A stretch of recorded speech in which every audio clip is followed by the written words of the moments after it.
Ny vinany toetrany andro eny an-dranomasina lahady 7 ny volana septambra amin'ny enora maraina ka hatramin'ny alatsinainy 17 ny volana septambra amin'ny enora maraina. Tsy misy ny fampitandremana manokana raha ho an'ny morontsiraka Madagasikara toy izao ny toetrany androntsika ho an'ny morontsiraka Atsinanana tanjona Bobaomby hatrany amin'ny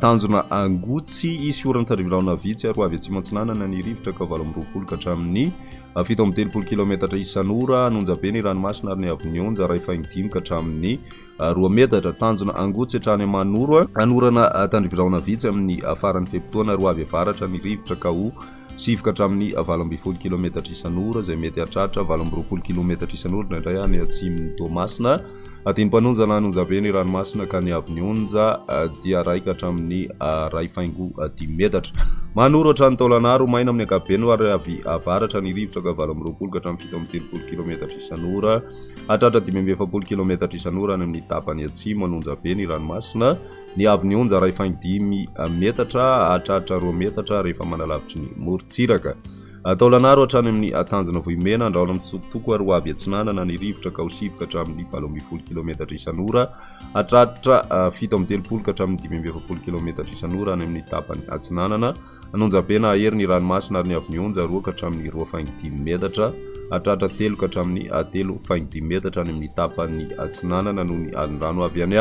atsimo morontsiraka andrefana kosa indray tanjona Vohimena hatrany amin'ny tanjona Ankaboa ho maina amin'ny ankapobeny ary ho avy atsimo ny rivotra ka ho 7 ka hatramin'ny 20 kilometatra isan'ora adiny mpanonjana anonjabe ny ranomasina ahery any amin'ny fiandohan'ny feptoana ka ny avy onja 2 faingo 10 metatra fa ihena ray faingo 10 metatra zany any amin'ny faran'ny feptoana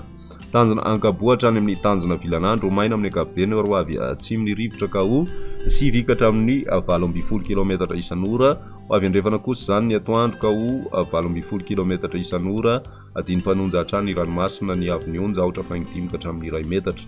tanjona Vilanandro hatrany Analalava ho maina amin'ny ankapobeny ary ho avy atsimo ny rivotra ny maraina ka ho 7 ka hatramin'ny 20 kilometatra isan'ora ho avy avaratra andrefana na andrefana kosa ny tolakandro ka ho 20 ka hatramin'ny 20 kilometatra isan'ora adiny mpanonja ny ranomasina ary ny avy onja 4 faingo 10 ka hatramin'ny 2 metatra Analalava hatrany amin'ny tanjona Bobaomby ho maina amin'ny ankapobeny ary ho avy Atsinanana ny rivotra ka ho 20 ka hatramin'ny 20 kilometatra isan'ora ny maraina ho avy andrefana kosa ny tolakandro ka ho 7 ka hatramin'ny 20 kilometatra isan'ora ny ranomasina dia tombanana ny didina ny 4 faingo 10 ka hatramin'ny 2 metatra hatrany